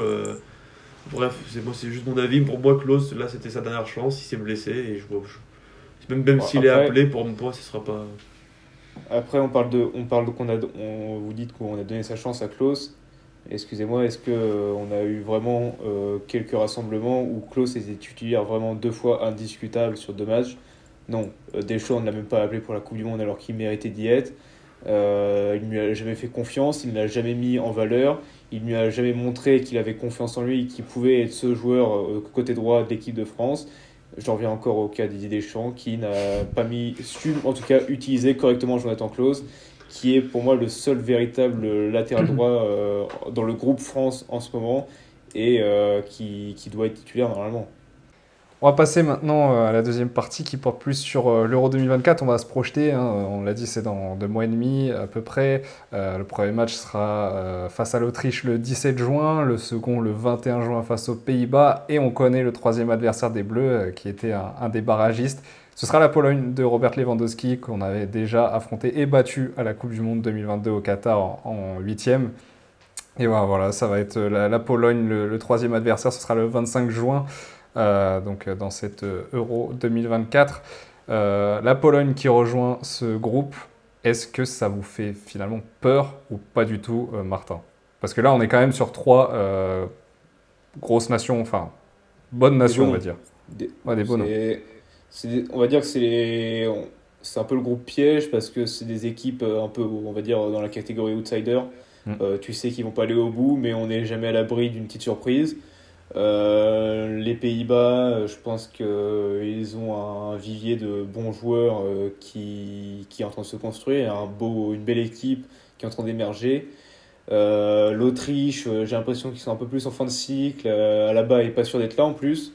Peut-être pas sûr qu'il soit remis de ses croisés. Moi, je t'arrête tout de suite. Hein. L'Autriche, pour moi, c'est l'équipe qui me fait le plus peur. Ah ouais?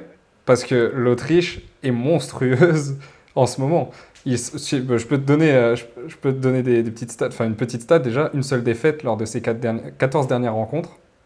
Ils sortent d'un rassemblement avec une victoire 2-0 contre la Slovaquie et une autre, c'était hier, mardi, contre la Turquie, 6-1. Ils ont un sélectionneur qui était l'ancien coach de Man United, il me semble, Ralf Rangnick. Ouais. Et de Leipzig ou Salzbourg, je sais plus, qui est ce sélectionneur-là, et qui était ouais, c'est ça, qui est le leader, on va dire, de cette équipe, qui est vraiment le gros sélectionneur que connaît l'Autriche, qu'a connu l'Autriche ces dernières années.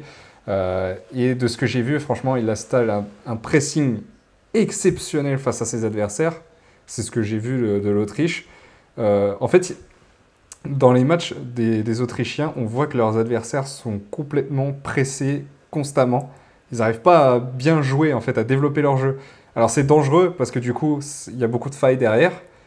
Mais en même temps, si tu ne te réveilles pas, là tu te fais étouffer par l'Autriche. Donc attention à cette équipe d'Autriche qui est sur une grosse série. Et ouais, c'est peut-être un peu un double tranchant pour notre équipe de France parce qu'on l'a vu, les débuts de match, c'est pas notre fort. On n'arrive pas à démarrer. Si on se prend une claque, comme tu dis, de pressing comme ça, on l'a vu contre l'Allemagne aussi. On ne sait pas gérer le pressing, on ne sait pas du tout. On ne sait pas le faire, on sait pas faire. S'il n'y a pas quelqu'un qui gère le tempo ou qui est capable de faire remonter le bloc ou quoi, on se fait couler. Et par contre, justement, s'il y a des espaces qui se libèrent derrière, justement, on a les joueurs pour aller manger ces espaces-là et créer du danger. Et justement, peut-être faire reculer cette équipe pour justement soulager du pressing. Mais c'est vrai que oui, c'est sûr qu'il y a beaucoup de joueurs très intéressants. Je pense notamment à Baumgartner de Leipzig qui fait une grosse saison au club et qui est un des meilleurs joueurs de son équipe nationale. Lui, il sera à surveiller parce que je pense que ça va être la saison où il va confirmer un peu parce qu'on le suit un peu depuis plusieurs années. Mais voilà, tu sais très bien que c'est pas, par exemple, c'est pas l'Autriche qui est censée te faire peur quand t'es l'équipe de France, quoi, tu vois. Non. Mais t'es pas à l'abri. T'es pas à l'abri. Voilà, t'es pas à l'abri. Tu peux te casser les dents sur cette équipe-là. Va pas falloir se rater parce que après t'as pas beaucoup de chances de te rattraper derrière. Va falloir faire gaffe. Et donc voilà, c'est ce que je dis, c'est outsiders, c'est des matchs pièges. C'est les typiques matchs pièges qui sont capables de te faire foirer toute ta compétition si tu ne sais pas le gérer. Et après, bon, la Pologne, ça fait quelques années que c'est un peu pareil, que ça se ressemble. T'as Lewandowski qui est toujours là, qui porte toujours l'équipe, mais bon, après, à part ça, voilà, je m'inquiète pas trop pour la Pologne. Je vois pas la Pologne mettre en danger l'équipe de France. Et comme on le disait tout à l'heure aussi, l'équipe de France sur les rassemblements, c'est fébrile, mais pendant les compétitions, les grandes compétitions, ça répond toujours présent et c'est toujours au niveau qu'on les attend. Donc, pas forcément inquiet. Pour te dire, ils viennent d'enchaîner du coup leur 5e participation à 1 euro. Oui, voilà, ce qui est plutôt pas mal pour une nation qui à chaque fois galère un peu à se qualifier. Et puis à part 2021, il n'y a pas eu de grosses déceptions. 2016, malheureusement, le dernier match est raté, ce qui t'empêche d'aller au bout. Mais sinon, l'équipe de France répond généralement toujours présente, quoi. Elliot, est-ce que toi, la Pologne te fait peur dans le groupe ?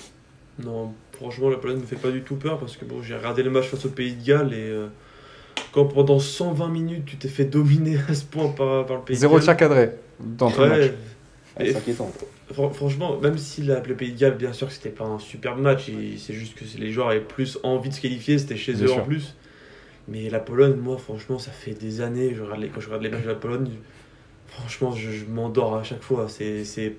Il n'y a pas un match de la Pologne où je me suis dit waouh, super match des Polonais. Mine de rien, rappelle-toi la Coupe du Monde 2022, on n'était pas très serein au début. Ah non, ils nous ont fait stresser. En fait, là, et d'ailleurs, je me suis dit, mais comment nous on a pu galérer contre eux parce que en phase de poule, même s'ils ont réussi à passer, etc. Mais franchement, les matchs, c'était pas des beaux matchs à voir.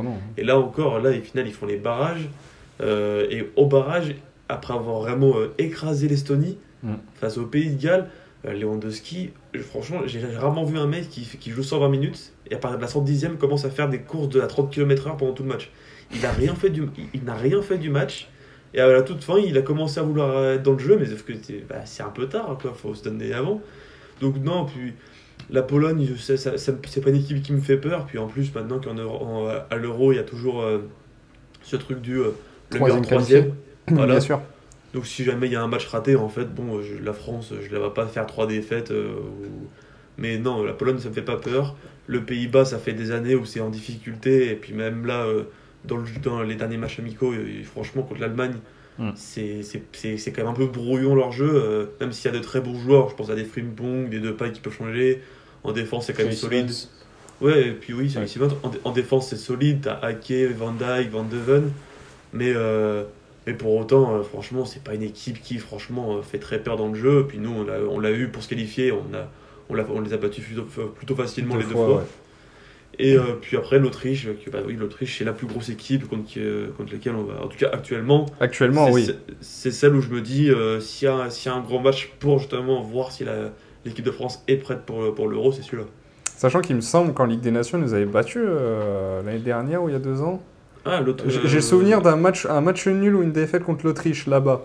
C'était l'Autriche ou le Danemark? Parce que le Danemark, il y avait les deux justement. Il y avait l'Autriche, il me semble. On galère à un match pas possible là-bas avec là-bas qui avait fait un bon match, je crois, il me semble. Je sais plus du tout exactement ce qu'il y avait eu, mais j'ai le souvenir d'un match un peu bourbier pour les Bleus.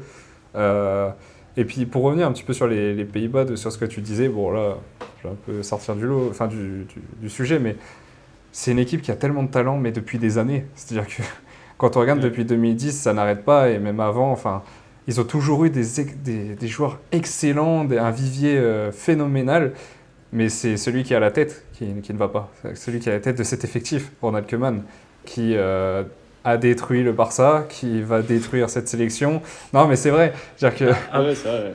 Tu sors de Van Gaal qui t'amène en quart de finale contre l'Argentine, où tu peux normalement passer en demi. C'est un match assez bizarre. Et là, tu arrives à l'Euro où tu sors d'une qualification assez compliquée quand même, une phase de qualification assez compliquée. Tu t'en prends 4 contre l'équipe de France après un non-match. Il n'y a rien. Dans le jeu, en fait, il n'y a pas grand-chose à cause de Koeman.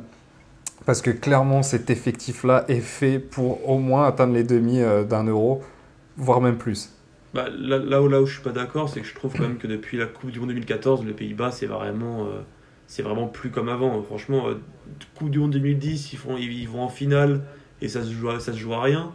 L'Euro 2012, je sais même pas ce qu'ils ont fait, j'étais trop petit. Mais Coupe du Monde 2014, ils font 3e de la Coupe du Monde. Puis après, ça enchaîne. Ils ratent la Coupe du Monde 2018. Ils vont pas à l'Euro non plus. Si, ils vont à l'Euro. Mais oui, ils vont à l'Euro. Ils sortent contre l'Autriche, il me semble, après un rouge et tout. C'est toujours c'est un moment, en fait, ils ont perdu des joueurs, mais c'était des légendes, hein, des Robben, Schneider, Van Persie. Tu passes de ça à d'un coup, tu as un milieu plus... Je vais pas dire que c'est moyen, mais quand tu passes à des Wijnaldum en tant que milieu pour gérer l'équipe, c'est compliqué. Là maintenant, un Simons, Xavi Simons peut ramener du coup ce truc un peu cette fougue qu'il a, mais après ça, il reste très jeune. Puis j'ai bien aimé leur match contre l'Allemagne, mais après bon, ça reste. Ça s'écroule. Oui, c'est ça, c'est problématique. On va passer le dernier petit sujet de cette émission, juste rapidement.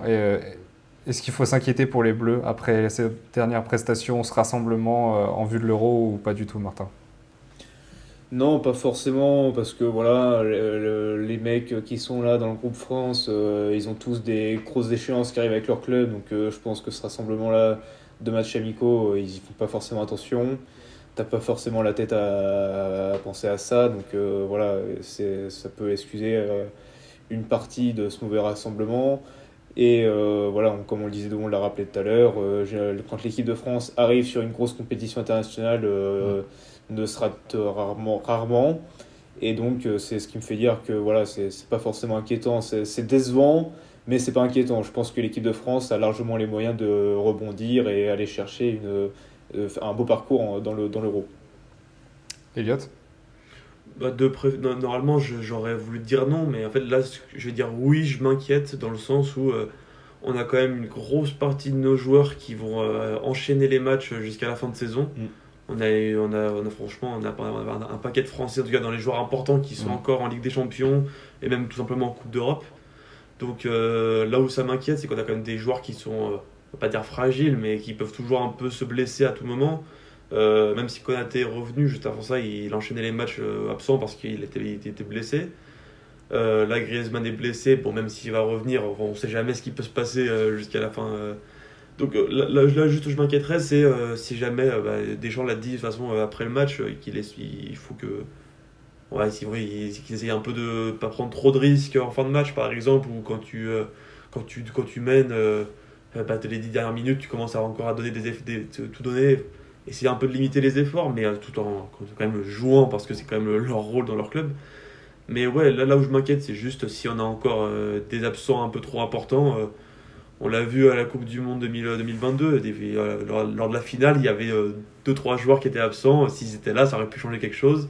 Là, Griezmann absent, s'il était là, ça aurait pu faire d'autres choses dans ces matchs. Et si jamais c'est encore le cas, si on continue avec ce style de jeu, avec autant de faiblesses techniquement, oui, je suis inquiet. On passe maintenant à vos listes des 23. On a voulu un petit peu se projeter, on va dire donner un petit peu la tendance des 23 qui pourraient être nommés à l'Euro. Ça va s'afficher sur l'écran pour chacun de nous. On va juste parler, pour être assez rapide, de nos surprises qu'on voudrait voir pour l'Euro 2024. On va commencer avec toi, Elliot. Je vois que tu as envie. Vas-y, alors il y a la liste qui s'affiche là sur l'écran. Il y a 4 joueurs qui m'interpellent. Forcément, je te laisse en parler. L'équipe a pas mis Patouillet dans les goals. Normalement, j'aurais pu incruster un petit Mathieu Patouillet, mais bon, on va être sympa. Non, ouais, forcément, j'ai fait des choix un peu en mode mes chouchous, c'est le cœur qui parlait. Mais après, c'est aussi des choix. C'est ceux que tu as envie de voir, c'est ceux que tu as envie de voir en bleu. C'est ça, c'est des choix où en fait, c'est des joueurs qui méritent leur place chez l'équipe A, parce que vu leur performance. Et puis, c'est aussi des joueurs qui, en fait, je me dis. Ramener un peu de fraîcheur dans une équipe qui des fois joue un peu trop, qui se retire un peu trop. Donc moi j'ai mis Mohamed Simakan en défense. C'était surtout pour remplacer. En fait, je suis parti du principe que Koundé et Pavard ne seraient pas joués à droite, donc on les remet au centre.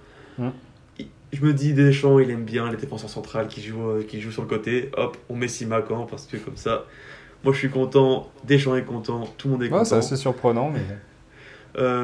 Puis ensuite c'est surtout l'attaque, je crois où j'ai mis Lacazette parce que on est lyonnais ou on l'est pas, c'est notre général, ça paraît très très compliqué de le revoir en bleu quand même. Non, honnêtement d'un point de vue, si je suis objectif, c'est impossible. Jamais il reviendra.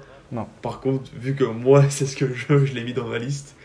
Puis juste sa saison, s'il continue comme ça, pour moi il mérite, même si il méritait déjà l'année dernière, mais oui, bien sûr. Et puis, ça fait des années qu'il mérite. Oui. Ouais. Après, je sais que j'ai mis Matistel parce que c'est mon petit chouchou. Au Bayern, en fait, c'est en mode super sub. On parlait justement d'un Colomboigny, d'un Thuram qui peuvent rentrer et changer le match. Matistel, c'est tout pareil. Hein. Tu fais rentrer un petit de 18-19 ans qui rentre pour jouer 10 minutes. On l'a vu avec le Bayern, il joue 10 minutes, ça laisse le temps pour mettre un but. Donc écoute, si on a un match compliqué, tu fais rentrer un tel, voilà, ça change le match. Après, encore une fois, c'est moi qui parle et je sais qu'il ne sera pas appelé. À part si d'un coup, il nous fait une fin de saison. Tout est possible, tout est possible. À partir du moment où Benzema a été rappelé après 6 ans d'absence, je pense que tout est possible. Martin, toi, quelle est ta surprise? On voit ta liste des 23 qui s'affiche. Je pense qu'il y en a qu'une de surprise, en vérité. Alors, moi, j'ai fait quand même, je suis resté assez objectif parce que sinon j'aurais pris Maxence Cacré à la place d'un certain. J'ai hésité à le mettre. Mais non, voilà, les gardiens, j'ai pas touché parce que voilà, il n'y a pas à changer. J'ai peut-être hésité à mettre Lucas Chevalier, mais je préfère qu'il reste avec l'équipe de France. Il va rester avec les Bleus et pour les JO, voilà, c'est ça. Puis vu ces matchs avec les Bleus. Milieu de terrain, pareil, j'ai pas touché. Bon, il y a un sujet de la vidéo qui m'a un petit peu irrité, moi, donc que j'ai décidé que j'ai décidé de poursuivre jusque dans ma liste. Je prends pas Pavard, bizarrement. Et je décide de prendre enfin un vrai latéral droit de métier qui apporte quelque chose, défensivement et offensivement, qui est capable de jouer correctement au poste auquel il occupe. Donc c'est pour ça que je prends Malo Gusto qui fait une vraie saison à Chelsea. Moi, le premier, je me suis demandé qu'est-ce qu'il va faire là-bas en partant de Lyon. Donc, bon, certes, il a profité des nombreuses blessures de Reece James, mais il a su s'imposer à ce poste.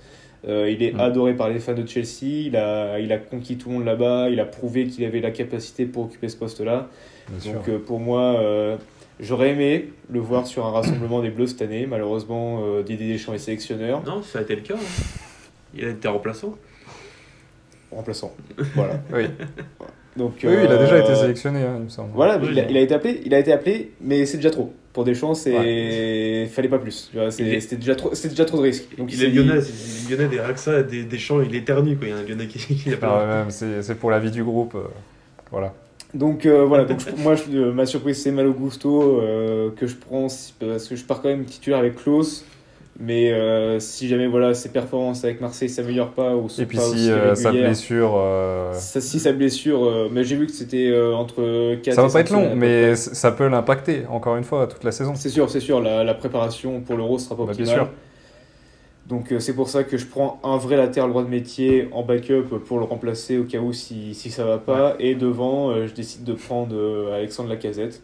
Très pas objectif, parce que dis donc. Alors justement, je suis très objectif en parlant de ça. J'ai vraiment mis tout l'aspect affectif à côté. Je me suis vraiment regardé, j'ai dit un buteur français qui te claque 30 buts dans une équipe de merde dans une saison, il y a qui le fait? Alexandre Lacazette. Voilà. Ouais. Après, je pense que si on devait vraiment être objectif, si Deschamps devait appeler un mec autre que Thuram en buteur, il prend Ben Yedder sans hésiter au lieu de Lacazette. Oui, mais justement, le problème avec Ben Yedder, on l'a vu en équipe de France, il a ça jamais rien marché, fait en équipe de France. Ouais. Oui, parce que sûr, c'est pas du tout le profil que cherche Deschamps. C'est un tout petit joueur qui joue dans les petits espaces, alors que Deschamps a besoin d'un neuf capable de jouer en appui remise et de jouer en plan de petite action. Ah, moi, Donc, je suis d'accord. Mais, Par contre, on l'a vu ces dernières années. Lacazette, il avait beau bien jouer avec Arsenal, et puis même quand il n'était pas par rapport à Ben Yedder, il pouvait quand même être rappelé, et des gens favorisaient Ben Yedder à Lacazette. C'est sûr. Donc voilà, moi je pense que l'équipe de France, pour moi, s'il y a Lacazette contre l'Allemagne, c'est pas le même match. C'est un mec qui t'apporte complètement autre chose par rapport au profil que tu as, parce que on va pas se mentir, le profil entre Giroud et Thuram, c'est deux grands mecs costauds sur qui tu joues en appui remise. C'est pas un mec qui va te faire les efforts défensifs pour revenir ou qui va apporter cette grinta que peut justement t'apporter un Griezmann au milieu de terrain. Donc, et puis surtout, il a cette qualité de finisseur devant le but que très peu de joueurs ont et qui le fait sortir du lot. Donc c'est pour ça. J'ai vraiment été objectif, sur ce choix-là. Donc, mais je prends quand même Alexandre Lacazette parce que pour moi, il le mérite largement. Sur ces 2 dernières saisons en tout cas, où il a montré que c'était un véritable buteur capable de faire gagner son équipe et qui participait largement au jeu comme le cherche Deschamps dans un buteur. Voilà. Je vais vous donner ma liste. Bon, j'ai rien changé au niveau des gardiens. Au niveau de la défense, j'ai pris en compte le fait que Klose ne reviendrait pas à un niveau correct pour l'Euro. C'est-à-dire que là, sa blessure, je pense ça va le flinguer totalement, sa préparation, comme on l'a dit. Du coup, je prends aussi Malo Gusto. Parce que, alors, pour aligner Pavard en latéral droit et Gusto en remplaçant, ça c'est la différence avec toi, Martin. Et Koundé, je le laisse quand même en défenseur central. Au milieu, à son poste, quoi. À son poste. Au milieu, je change rien du tout par rapport à d'habitude. Donc Griezmann dedans, évidemment. En attaque, je vire un certain Marcus Thuram qui, pour moi, ne prouve rien en équipe de France, malheureusement. Même s'il fait une grosse saison avec l'Inter, en équipe de France, ça ne suit pas. Et j'ai envie de le tenter, parce que j'ai déjà tenté en 2022. C'était lui que je voulais absolument dans la liste à la Coupe du Monde 2022. Vous allez me prendre pour un fou, je vous le dis direct. Martin Terrier. Voilà. Non mais, je le pose maintenant. Non, mais pour remplacer Thuram. Pour remplacer Thuram. Alors, non, pas vraiment pour remplacer Thuram. Pierre Lesmelou ou Bourigeaud, des faux joueurs de foot. Excusez-moi, mais Pierre Lesmelou serait dans la liste, je l'aurais mis, Pierre Lesmelou. Franchement, j'hésitais à mettre Bourigeau en milieu. J'ai longuement hésité. Alors que les mecs, ils ont fait une saison au bon niveau. Non, tu peux pas dire ça. Bourigeau, ça fait au moins 2-3 ans qu'il fait des saisons monstrueuses avec Rennes. à Rennes en Europa League ou Conference League. Pierre Lesmelou, c'est gros flop en Angleterre. À Nice, ça n'a jamais montré vraiment grand-chose. À Brest, bon... Pierre Lesmelou, après, moi je dirais, hein, je voulais pas le mettre dedans. Donc, mais c'est des joueurs dans ce style-là, quoi. Après là, c'est un autre sujet, mais regarde, il y a très bien des pays qui font ça, ils appellent un joueur qui est sur l'année de sa carrière et ça paye après, tu vois. En Allemagne, ce mec-là, il sort de nulle part. Parce que justement, c'est l'exemple que vous prenez, mais en Allemagne, il n'y a personne devant, tu vois, il n'y a pas de buteur. Donc ça suffit, de faire des choix. Moi je suis désolé, je veux 10 000 Füllkrug en équipe de France, hein, clairement. Oui, mais justement, parce qu'on n'a pas, ce profil-là, mais tu peux pas tenter des paris comme ça si tu as des joueurs confirmés à ce niveau-là, quoi. Non, mais c'est sûr que Martin Terrier, je trouve ça osé pour mettre à la place d'un Thuram qui est quand même... Non, mais en soi Giroud en neuf, ça c'est clair, et en remplaçant de Giroud, à la limite, je mettrais Kolo Muani, tu vois, en neuf. Parce que Terrier, on est d'accord que Terrier, c'est pour jouer sur un côté et en tant que remplaçant. C'est ça aussi la différence. Et Terrier, pour moi... Ouais, mais justement, il revient bien des croisés. Il a eu sa période de creux là, ces dernières semaines, mais je suis désolé, il est élu meilleur joueur du mois en janvier de Ligue 1. Il te fait un retour qui est quand même vraiment pas mal. Et puis, Terrier, avant ses croisés, pour moi, c'était inévitable. Il devait être en bleu. Alors là, j'ai envie d'y croire. J'ai envie de croire à une fin de saison folle de Terrier. Un Terrier qui porte Rennes, comme déjà il le fait un petit peu. Même s'il a eu, comme j'ai dit, sa période de creux. J'ai envie d'y croire à un retour fulgurant de Martin Terrier. Et franchement, c'est un joueur que j'apprécie énormément. Sur le terrain, c'est un joueur qui te fait aimer un peu le foot, tu vois. C'est pas un Mbappé qui a une qualité... Enfin, il n'a pas la qualité technique d'un Mbappé, je suis d'accord. Mais c'est un très... Ah, j'ai cru que tu allais dire qu'il te fait plus aimer le foot que Mbappé. Non, pas du tout. C'est un grand finisseur. Enfin, déjà, c'est un très bon finisseur. Et il t'apporte quelque chose dans le jeu qui est monstrueux. Moi, le seul problème que j'ai avec... là, vous avez tous les deux pris Gusto et toi, tu as pris Terrier. Le seul problème que j'ai avec ça, moi, c'est quand même des joueurs qui n'ont pas vraiment l'habitude de compétition genre à aussi haut niveau qu'est l'Euro. Là, il y a une pression...